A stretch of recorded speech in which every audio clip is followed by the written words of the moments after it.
الو، المطعم المشهور اللي بيقف عليه بالطابور. طيب حضرتك، بس انا عايزه اعمل اوردر. تمام، اوكي، معايا مع حضرتك. طيب، عايزه اطلب 4 شاورما. شاورما فراخ وسط. تمام، لا لا، وسط ان شاء الله. تمام. وعايزه اطلب معاهم توميه. 4 برضو توميه، هي بتبقى التوميه السبايسي. تمام. وعايزه حاجه تانية يا سما. عايزه بطاطس. عايزه 4 برضو بطاطس، باكت كده بطاطس. بس بالله عليك، اهم حاجه الاوردر ما يتاخرش، عشان بصي يعني احنا جعانين جدا. معلش بس حضرتك تقول لي كده الاوردر عامل كام؟ اه. ده تمام. ده 560، ده من غير الدليفري. دي شاورما فراخ على فكره. 4 بس. طب تمام. طيب تمام، خلاص ماشي. طب معلش تديني بس شويه كده، بس هكلم جوزي وهو جاي من الشغل، عشان انا اقدم على كارد. ده من غير الدليفري يعني. تمام، ماشي ماشي، شكرا لذوقك، شكرا لحضرتك، والله شكرا. ايه يا جدعان، ايه الاسعار دي؟ لا، ده انا ابعت اجيبها واعملها، ومش هتكلفني المبلغ ده بيقول لي من غير الدليفري، والراجل يعني منشكح قوي. تعالوا نسمي بسم الله ونقول السلام عليكم ورحمة الله وبركاته. ازيكم يا غاليين؟ عاملين ايه؟ وحشتوني جدا جدا. هعمل لكم الفيديو ده وهقول لكم كل حاجة جبتها بكام واسعارها ايه وكلفتنا ايه.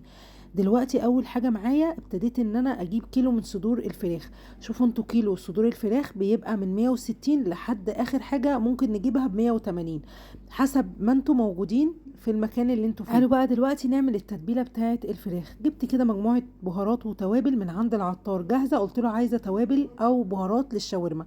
حطيت عليها فصين من الثوم وكوبايه من الزبادي وشويه ملح وشويه فلفل اسود، وكانت سهله جدا وبسيطه اظن كده. يعني بصوا، مقادير سهله جدا وبسيطه. وحطيت كمان عليها ليمون، وكمان حطيت زيت زيتون. لو ما عندك زيت زيتون تقدري تستخدمي زيت عادي. وهحط كمان عليها معلقه من الصلصه، والمعلقه الصلصه دي هتدي لون للفراخ بتاعتنا حلو جدا. لو ما عندكيش تقدري تستغني عنها. هنقلب التتبيله كويس جدا جدا، وابتدي اجيب صدور الفراخ اللي احنا قطعناها ونقدر ننزلها كده بكل سهوله. كمان نقدر نستخدم وراك لو احنا حابين تكون مخليه، نحط فيها قطع كده عشان بتدي برضو طعم حلو لو انتوا عندكم. لو ما عندكوش اعملوها زي بالصدور، بتبقى حلوه جدا. هقلبها واسيبها في التتبيله لمده ساعه، مش اقل من ساعه، عشان تديني طعم حلو. دخلتها التلاجة وابتديت دلوقتي هعمل التوميه. هعمل التوميه بطريقه سهله وبسيطه. في طاسه او كزرولة على النار هبتدي انزل بمعلقه واحده من النشا وكوبايه من الميه.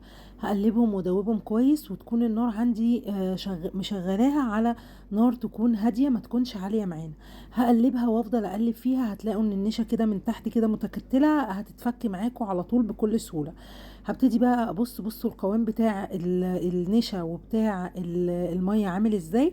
هبتدي بقى احط عليها نص كوبايه بس من اللبن، ولو ما عندكيش لبن خففيها بشويه ميه تاني عادي جدا، مفيش اي مشكله. لحد ما القوام يوصل بالشكل ده هبتدي ان انا اسيبها علشان تبرد، وبعد كده هبتدي احط عليها معلقتين كبار من المايونيز، وكمان معلقتين من الزبادي صغيرين.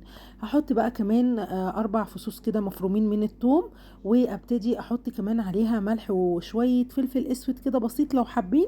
لو مش حابين ما تحطوش. وكمان هنزل عليها بنص معلقه صغيره من الخل وعصره من الليمون بالشكل ده، وابتدي اضربها كده كويس عشان احصل على قوام كريمي بالهاند بلندر. لو ما عندكيش هاند بلندر تقدري تستخدمي كبه او كمان خلاط، مفيش اي مشكله، هتبقى معانا كريمي. وانت بتضربي حاولي تحطي كده نص كوبايه من الزيت واحده واحده، لحد بقى يا حبايبي ما اوصل للقوام الكريمي اللي انا عايزاه. ويلا بقى اعملوا لايك وشير للفيديو وانتوا قاعدين.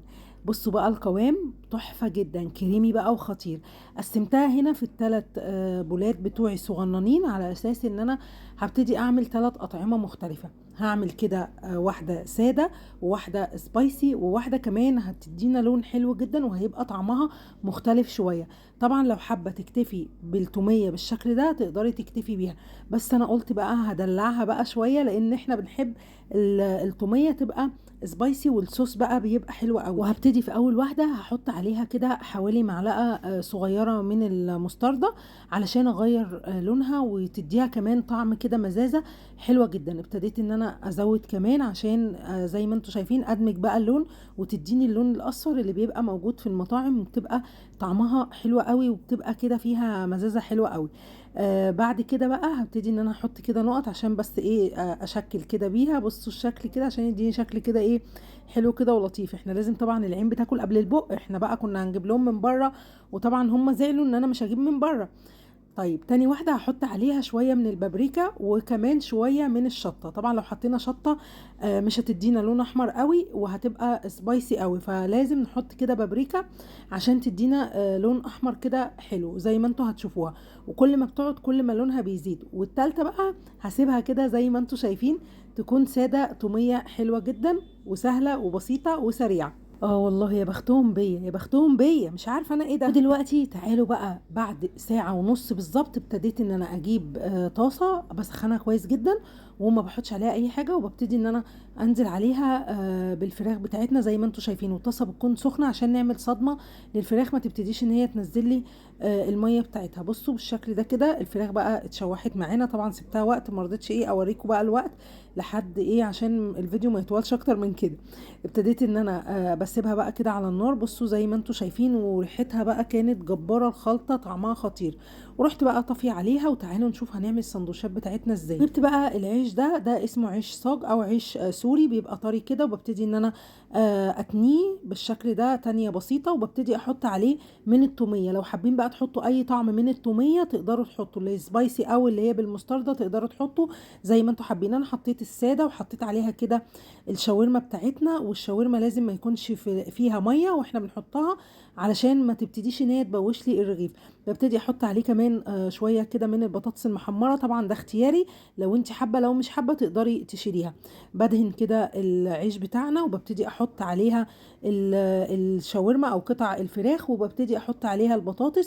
وكنت مخلله خيار مخلل كده سريع، ابتديت ان انا اقطعه رفيع وبحطه عادي جدا على السندوتش واقفله من الجناب. وادي الطريقه سهله جدا، وابتدي اعمله كده رول بالشكل ده، سهله جدا ما فيهاش اي حاجه. بعد كده ببتدي ان انا اخده على النار، اديله صدمه على اي طاسه عندنا، ويطلع معانا بالشكل والقمر اللي انتوا شايفينه ده. احلى واسهل واجمل واطعم وبصوا شاورما في العالم. بصوا بقى تسموني ايه؟ تفتكروا كده تسموني ايه؟